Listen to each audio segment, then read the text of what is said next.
Sarah, I'll start with you. You have a cracking opener first up in Dublin. How are the preparations going for the England women's team? Yeah, they've been really good. Obviously, with the news in the new year that we were going to be full-time professionals, and we've had some good time over the last couple of weeks together. It's going to take time to embed that, but you know, we've made use of the time that we've had in the build-up to what will prove to be a very competitive opening fixture next Friday. I mean, last year's fixture, 17,000 at Stade des Alpes in Grenoble, a 1-point narrow loss. This time it's in Doncaster. I noticed at the Red Roses you're taking games on the road to Doncaster, to Exeter, and a game at Twickenham. How important is it for the women's game to get around the country? Yeah, it's hugely important for us to go and showcase the rest of the country what the Red Roses is all about and try and generate that fan base. We saw a real great crowd come out in Doncaster, and it's great to play at the home of English rugby, but you know, it's important for us to take the women's game around to really support what's being done in these pockets around the country, and you know, generate so wherever we go we'll have the Red Roses fans come and support us along the way. Thank you, Sarah. Gael, groundbreaking year for you last year. Six Nations champions. You beat the Black Ferns for the first time ever. Now, obviously, it's been a great season so far for you, but how are you going to take that form into the Six Nations? On sait qu'on va être attendu forcément par rapport au tournoi précédent, le fait qu'on ait remporté le Grand Chelem. Maintenant, nous, ce qu'on veut, c'est prendre les matchs les uns après les autres, promouvoir notre jeu, promouvoir notre identité sur le terrain, donner envie aux gens de venir, de nous regarder, de nous voir, et donner aussi envie aux jeunes filles de pratiquer ce rugby, d'y venir tout simplement naturellement. Et donc, nous, on a ces deux objectifs forcément, de prendre les matchs les uns après les autres, de faire mieux encore mieux que l'année dernière. Forcément, on a monté le niveau très haut, le curseur très haut, et on ne peut pas se permettre aujourd'hui de faire moins bien. Donc voilà, mais maintenant, on se focalise premièrement sur le match contre le Pays de Galles, qui sera à Montpellier. Merci beaucoup. Would you like the interpretation? The interpretation, I think she was saying an exciting new squad, can't take anything for last year, our first up against Wales, and we must take one game at a time, nothing's for granted, and we go again this year. Is that? Okay. I'm out of a job. That's okay. Sorry. Sorry.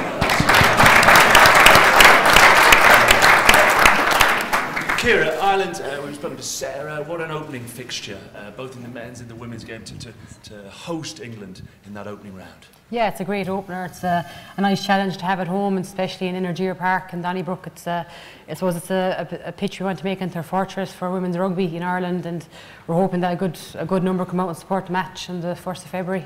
Just getting the stats right, you've been third, second and third in the last 3 years. The last time you won the Six Nations was 2015, so how did you recreate the 2015 form? I suppose just hard work, keep working hard, believe in the process that we're trying at the moment. I suppose we're trying to improve and I suppose be more dynamic in our game plan. So we're going to keep going with the process that we have and just look for improvements each match and each weekend and try to make each performance better than the last. Okay. Manuela, at the moment we're seeing some really great form in the club rugby in Italy, which has really developed over the last couple of seasons. How are you seeing that transfer into the way that you want to play as Italy and also the form having recently beat Scotland? Sorry, I need just... Ha detto che il gioco di società sta crescendo molto in Italia, quindi come vedi che questo si possa riflettere nel gioco nazionale? Noi abbiamo visto cose splendide dall'Italia, abbiamo visto che avete battuto la Scozia, cosa vi aspettate in combinazione con la crescita del gioco nazionale? Sì, fortunatamente penso che forse anche dovuto ai risultati che noi abbiamo portato, tante ragazzine in Italia si stanno approcciando al nostro sport, il che è una cosa meravigliosa e dà la possibilità a tante piccole realtà di crescere. E questo per noi è un'ottima cosa perché il nostro bacino si può allargare e dà appunto la possibilità di continuare il lavoro che abbiamo iniziato. It's great for us to see how much the sport is growing in Italy. It's certainly on the stream of our success on the pitch and the example we give all these young players that are coming to play rugby with enthusiasm and growth. Obviously this plays both ways. They follow our example, they increment the interest in the game, they will be the players of the future, so it's really, really exciting to see how things are growing in Italy. And with that, you're also seeing increasing crowds. Last year, there was a fantastic crowd hosted for our fixture. Is that something that really excites the players as well?